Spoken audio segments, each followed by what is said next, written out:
ऐसा लगा है कि सब कुछ ठीक होना चाहिए था, लेकिन फिर भी अंदर से सब बिखरा हुआ लगता है। मतलब बाहर से लाइफ चल रही है, काम, लोग, दिन रात, लेकिन अंदर कहीं एक खालीपन है, एक अजीब सा दर्द जिसे आप ठीक से समझ भी नहीं पाते। और सबसे मुश्किल बात क्या होती है, जब लोग कहते हैं सब ठीक हो जाएगा, पॉजिटिव सोचो, लेकिन आपको खुद ही नहीं पता होता कि ठीक कैसे होना है। सोचिए, अगर कुछ भी ठीक नहीं लग रहा, तो क्या सच में ठीक होना ही सॉल्यूशन है, या हमें ठीक होने की कोशिश ही छोड़ देनी चाहिए? यही वो जगह है जहां ज्यादातर लोग गलत समझते हैं। हम सोचते हैं कि हमें स्ट्रांग बनना है, खुश रहना है, आगे बढ़ना है। लेकिन क्या होगा अगर हमें स्ट्रांग बनने की जरूरत ही नहीं है, अगर हमें सिर्फ ओके होना सीखना है? आज हम बात करेंगे एक ऐसी किताब की जो आपको मोटिवेशन नहीं देगी, आपको पुश नहीं करेगी, बल्कि आपको समझेगी। इस किताब का नाम है day how to be okay when nothing is okay, और इसे लिखा है जेनी लॉसन ने। यह किताब आपको सिखाती है कि जब जिंदगी में सब कुछ टूट रहा हो, तब भी खुद को कैसे संभालना है, बिना खुद पर प्रेशर डाले। तो चलिए इसे एक दोस्त की तरह समझते हैं। मान लीजिए एक दिन आप उठते हैं और कुछ भी अच्छा नहीं लगता, ना काम करने का मन करता है, ना किसी से बात करने का, ना ही कोई रीजन समझ आता है। आप सोचते हैं मैं ऐसा क्यों फील कर रहा हूं, और फिर आप खुद को फोर्स करते हैं, नहीं, मुझे स्ट्रांग बनना है, मुझे नॉर्मल बिहेव करना है। लेकिन जितना आप खुद को पुश करते हैं, उतना ही अंदर से और हैवी फील होता है। अब असली बात समझिए, प्रॉब्लम ये नहीं है कि आप वीक हैं, प्रॉब्लम ये है कि आप खुद को समझने की जगह खुद को फिक्स करने की कोशिश कर रहे हैं। जेनी लॉसन भी अपनी जिंदगी में ऐसे ही स्ट्रगल से गुजरी हैं। उन्होंने एंग्जाइटी, डिप्रेशन और कई मेंटल स्ट्रगल्स को फेस किया है। और इस किताब में वो हमें कोई परफेक्ट सोल्यूशन नहीं देती, बल्कि वो कहती हैं it's okay to not be okay. लेकिन ये सिर्फ एक लाइन नहीं है, इसके पीछे बहुत गहरी समझ है। पहली बात जो ये किताब हमें सिखाती है कि ठीक होने की जिद हमें और तोड़ देती है। सोचिए, जब आप दुखी होते हैं और आप खुद से कहते हैं मुझे खुश होना चाहिए, तो क्या होता है? आप दो प्रॉब्लम्स क्रिएट कर देते हैं। पहली, आप ऑलरेडी दुखी हैं। दूसरी, आप खुद को जज कर रहे हैं कि मुझे ऐसा नहीं होना चाहिए। यहीं पर ज्यादातर लोग गलती करते हैं।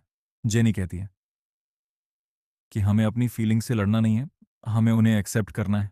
मतलब अगर आप दुखी हैं तो बस मान लीजिए, हाँ मैं दुखी हूं, कोई जस्टिफिकेशन नहीं, कोई गिल्ट नहीं। जैसे अगर आपका पैर चोटिल हो जाए तो आप उसे इग्नोर नहीं करते, आप उसे रेस्ट देते हैं। वैसे ही जब आपका माइंड हर्ट होता है तो उसे भी रेस्ट चाहिए, न कि प्रेशर। दूसरी बात, छोटे छोटे स्टेप्स ही काफी होते हैं। हम अक्सर सोचते हैं कि हमें एकदम से लाइफ ठीक करनी है, लेकिन जब आप ऑलरेडी स्ट्रगल कर रहे होते हैं तो बड़े गोल्स आपको और ओवरवेल्म कर देते हैं। जेनी कहती है कि अगर आज आप सिर्फ उठकर पानी पी लेते हैं तो ये भी एक जीत है। अगर आप बिस्तर से उठ जाते हैं, ये भी प्रोग्रेस है। अब ये सुनने में छोटा लगता है, लेकिन जब कोई अंदर से टूट रहा होता है तो ये छोटे स्टेप्स ही उसकी पूरी दुनिया होते हैं। सोचिए, अगर कोई डूब रहा है तो उसे स्विमिंग सिखाने की जरूरत नहीं होती, उसे बस एक छोटा सा सहारा चाहिए। तीसरी बात, आप अकेले नहीं हैं, भले ही आपको ऐसा लगे। जब हम स्ट्रगल करते हैं तो हमें लगता है कि कोई हमें समझ नहीं सकता, लेकिन सच ये है कि बहुत सारे लोग वही फील कर रहे होते हैं जो आप कर रहे हैं। मैं ही हूं। जेनी अपने एक्सपीरियंसेस शेयर करती हैं और बताती हैं कि कैसे उन्होंने भी खुद को कंप्लीटली ब्रोकन फील किया था, लेकिन फिर उन्होंने जाना कि वो अकेली नहीं है। सॉफ्ट टोन, और शायद आप भी अकेले नहीं हैं। बस हम सब अपनी लड़ाइयां चुपचाप लड़ते हैं। चौथी बात, खुद पर दया करने की कमजोरी नहीं है। हम दूसरों के लिए बहुत काइंड होते हैं, लेकिन खुद के लिए बहुत हार्श। अगर आपका दोस्त दुखी हो तो आप उसे क्या कहेंगे? तू बेकार है? नहीं, आप कहेंगे कोई बात नहीं, मैं हूं ना। लेकिन जब बात खुद की आती है तो हम खुद को ही जज करते हैं। जेनी कहती है कि हमें खुद से वैसे ही बात करनी चाहिए जैसे हम अपने बेस्ट फ्रेंड से करते हैं। सोचिए, अगर आप खुद के साथ दोस्ती कर लें तो जिंदगी थोड़ी आसान नहीं हो जाएगी। पांचवी बात, हर दिन सरवाइव करना भी एक अचीवमेंट है। हम हमेशा सक्सेस को बड़े गोल से मेजर करते हैं, लेकिन जब लाइफ टफ हो तो सर्वाइवल ही सक्सेस होता है। अगर आप आज का दिन समहाउ निकाल लेते हैं तो आपने ऑलरेडी जीत लिया, क्योंकि हर दिन हर स्ट्रगल के साथ उठना ये आसान नहीं होता, और आप ये कर रहे हैं। छठी बात, ह्यूमर दर्द को हल्का कर सकता है। जेनी अपनी किताब में बहुत फनी तरीके से अपने स्ट्रगल्स को बताती है। क्यों? क्योंकि वो जानती है कि हंसी दर्द को खत्म नहीं करती, लेकिन उसे सहने लायक बना देती है।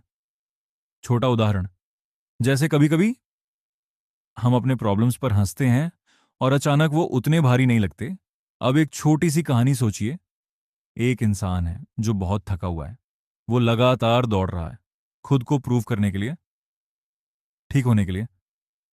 लेकिन जितना वो दौड़ता है और उतना ही गिरता है। फिर एक दिन वो रुक जाता है और पहली बार वो खुद से कहता है, मुझे कहीं पहुंचने की जरूरत नहीं है, अभी बस यहीं बैठना ठीक है।